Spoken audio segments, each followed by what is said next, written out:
Donc, Monsieur le Président du syndicat départemental Énergie de Lyon, cher Jean-Noël, Monsieur le Président de la CRE, cher Philippe Ladoucette, que l'on rencontre souvent en cette période de fixation des tarifs d'utilisation des réseaux publics d'électricité, mais enfin il a dû tout vous expliquer.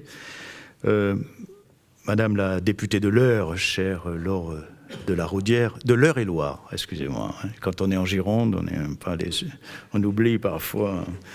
Donc, Madame la députée d'Eure-et-Loire, chère Laure de la Raudière, Monsieur le député de Lyon, cher Guillaume Larrivé, je salue le local de l'étape, parce que vous comprenez que je salue mes collègues sénateurs, ils sont nombreux, il y en a 3. D'abord Jean-Baptiste Lemoine, sénateur de Lyon, qui doit nous quitter.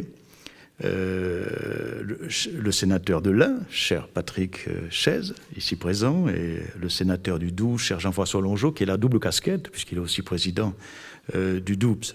Alors vous savez, quand on réunit dans une pièce 4 sénateurs et 2 députés, c'est que vraiment c'est important. Alors soit il y a une commission mixte paritaire, ce n'est pas le cas aujourd'hui, soit c'est un événement de marque et de qualité qui prouve que l'événement organisé par Jean-Noël Loury est d'importance.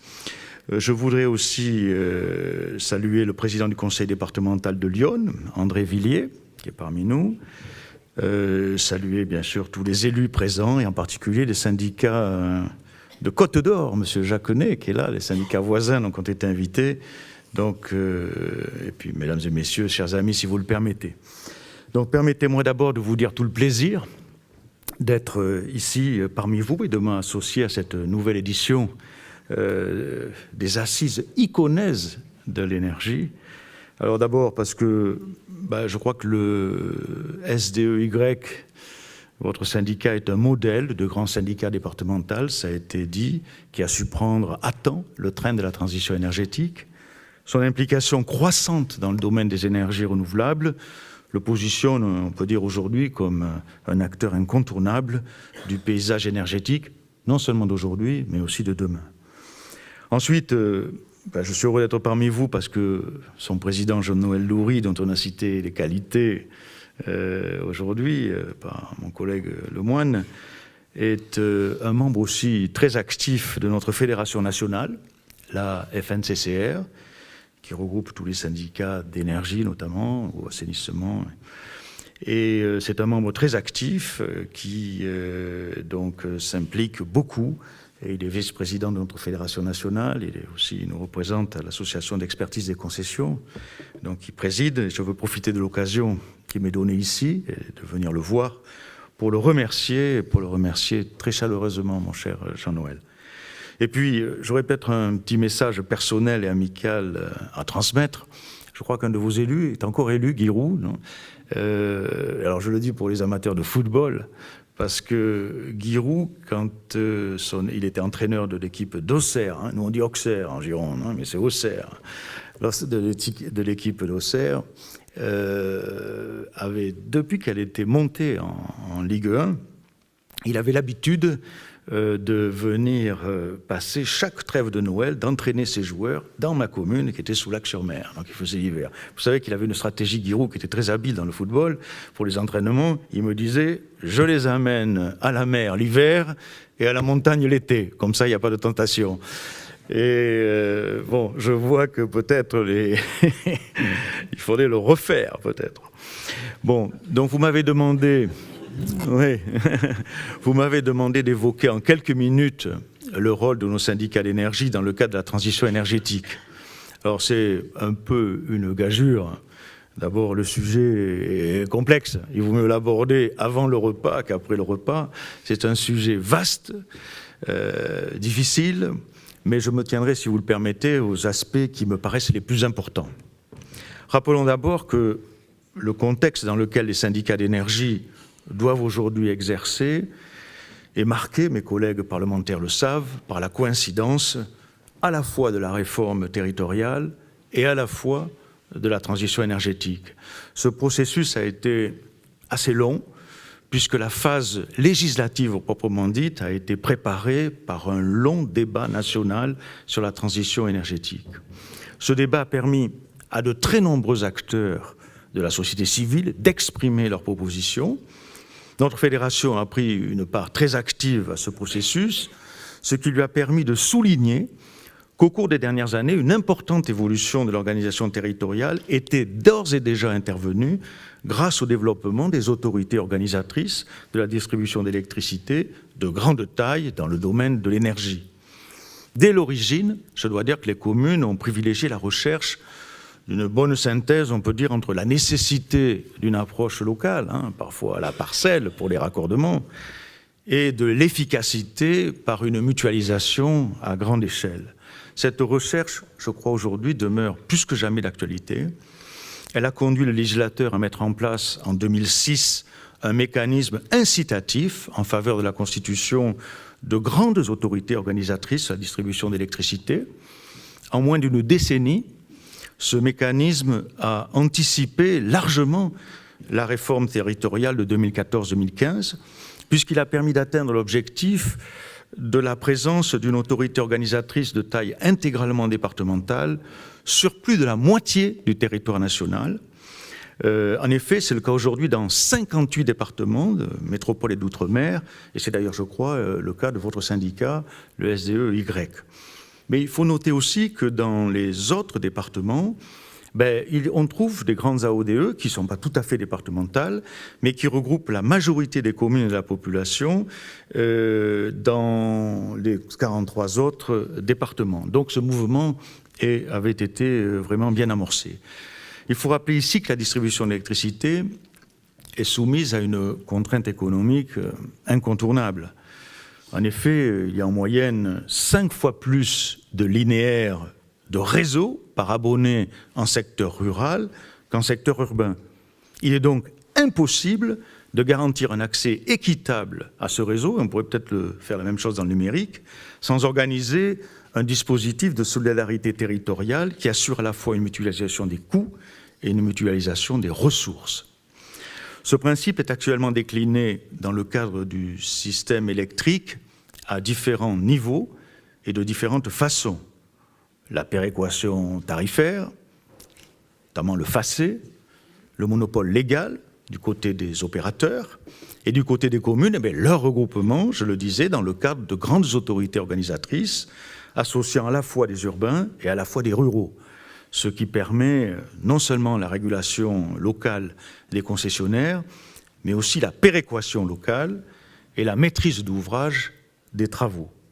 Aujourd'hui, les grandes autorités organisatrices à distribution d'électricité et de gaz sont ainsi dépositaires principales de la compétence énergie du bloc communal.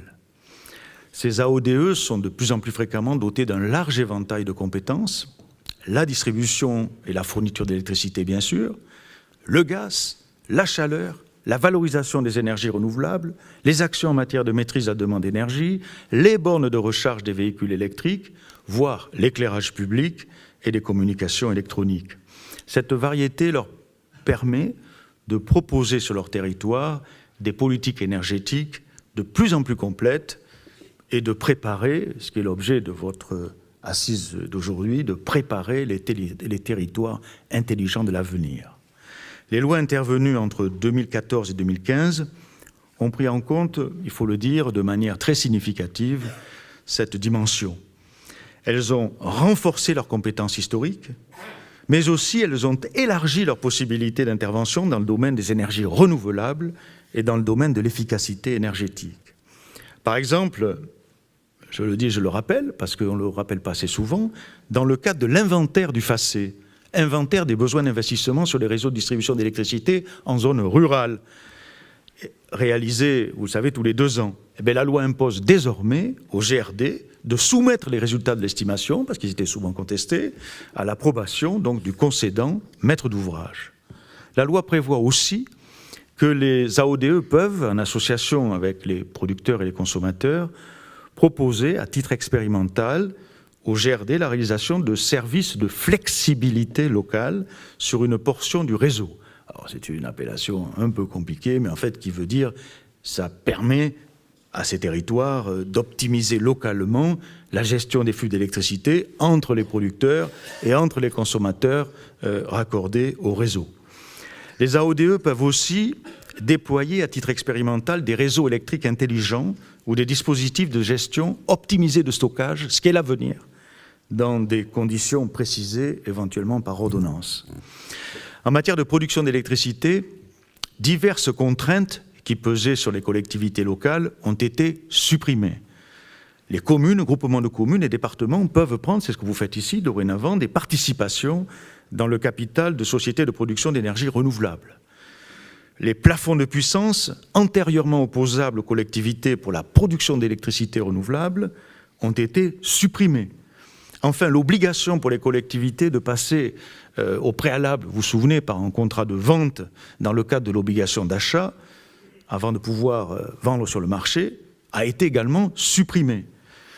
Une autre nouveauté importante de la loi sur la transition énergétique est la création d'une logique de coopération entre le bloc communal, dont font partie les AODE, et les régions.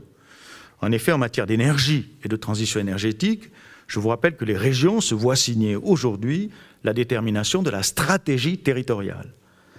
La loi MAPTAM du 27 janvier 2014 a reconnu les régions comme chefs de file pour l'exercice des compétences relatives au climat, à la qualité de l'air et à l'énergie. Il est important de retenir que cet élargissement de la panoplie d'outils à la disposition des communes n'a pas oublié le rôle des grands syndicats d'énergie qui a été, je le disais, au contraire, renforcé. En effet, les contraintes budgétaires actuelles militent pour la recherche d'économies d'échelle. De même, la complexité croissante des dossiers incite les collectivités à mutualiser leurs compétences et leurs pôles d'expertise technique. Les économies permises par les grands syndicats sont souvent spectaculaires dans le cadre de mutualisation des services de conseil énergétique, on le voit sur tout le territoire, ainsi que dans celui de la maîtrise d'ouvrage et de la passation de marchés publics. J'en veux pour exemple le fait, qu'il faut rappeler, très significatif, je passe sous le contrôle du président de la CRE, que de nombreux syndicats d'énergie ont mis en place des groupements d'achat d'électricité ou de gaz qui ont permis d'obtenir de substantielles réductions de prix par rapport aux conditions offertes à une collectivité qui aurait acheté isolément son énergie. Dans un autre domaine, la loi de la transition énergétique autorise explicitement les syndicats d'électricité à réaliser des actions d'efficacité énergétique une fois que la fameuse commission consultative des EPCI a été créée. Un mot sur cette commission, qui je crois n'est pas trop contraignante et qui va dans le bon sens, parce qu'elle permet aux communes de ne pas refaire ce que font les syndicats et aux syndicats d'expliquer ce qu'ils font. Quel était l'objectif? C'est afin de faciliter la coordination entre la politique des syndicats d'énergie, notamment les investissements, et celle des EPCI à fiscalité propre présents sur le territoire. La loi impose en effet qu'une commission consultative, composée à parité de représentants de PCI et du syndicat, des délégués, soit créée auprès de ceux qui ont la compétence d'AODE pour la distribution d'électricité. Et la création de cette commission ouvre de facto des possibilités de partenariat renforcées entre le syndicat départemental et les EPCI, puisque la création de la commission habilite le syndicat à réaliser des actions d'efficacité énergétique pour le compte des EPCI qui le souhaiteraient. Un autre point important est le partenariat constitué, parce qu'il va falloir s'en préoccuper, par la procédure d'élaboration des plans climat-air-énergie territoriaux, les fameux PCAET. La loi sur la transition énergétique ne rend pas l'établissement d'un PCAET obligatoire, ne rend obligatoire, pas pour tous, mais pour ceux qui ont une fiscalité, qui ont une population de plus de 20 000 habitants. Or, avec la loi NOTRe et le relèvement du seuil à 15 000, c'est pratiquement c'est la plupart des EPCI qui vont être concernés. Que l'établissement de ce plan soit ou non obligé de le faire, la loi non seulement prévoit la consultation de la ODE concernée au moment de l'élaboration du plan, mais habilite également expressément les syndicats d'électricité à élaborer le plan lorsque la commission paritaire a été créée. On voit ainsi se dessiner un paysage dans lequel les grands syndicats d'énergie vont pouvoir être reconnus comme des outils pertinents de la transition énergétique au service de leur territoire. Je voudrais l'illustrer en évoquant deux domaines dans lesquels nos AODE et la FNCCR sont actuellement particulièrement impliqués. Le premier, c'est l'expérimentation des réseaux électriques intelligents. Et le deuxième, c'est la négociation du nouveau modèle de contrat de concession pour la distribution publique d'électricité. Pour le premier cas, après de nombreuses expérimentations locales, je pense à la Vendée qui est en pointe, Smart Grid de la Vendée qui a développé par le SIDEF, le syndicat de la Vendée, les réseaux intelligents électriques ont fait récemment l'objet d'un appel à projet dans le cadre du programme des investissements d'avenir. 3 projets ont été retenus. Flex Grid, présenté par la région PACA, Smile ou SMIL, c'est la proximité d'Angleterre qui fait dire ça, déposé par les régions Bretagne et Pays de la Loire, et UN Grid, déposé par la métropole de Lille en lien avec le Nord-Pas-de-Calais. Ces projets impliquent chacun de très nombreux acteurs, parmi lesquels les syndicats d'énergie, bien sûr, mais aussi les entreprises de production, les fournisseurs d'énergie, les fabricants de systèmes innovants de pilotage des appareils consommateurs d'énergie électrique. Un des principaux objectifs est de parvenir à une synchronisation à grande échelle entre la production issue des sources renouvelables et la consommation en jouant sur toute une série d'outils et de flexibilité. Le développement des véhicules électriques, la mise en œuvre de certaines capacités de stockage sont intégrés dans cette approche globale, sont des sujets d'avenir qui concernent toute la filière industrielle et même, on le dit souvent, l'écosystème qui entoure le système électrique proprement dit. Ce dispositif serait impossible sans l'organisation des échanges de données par voie numérique entre les différents acteurs. La réussite du Smart Grid repose donc sur l'association des réseaux d'énergie et des réseaux numériques.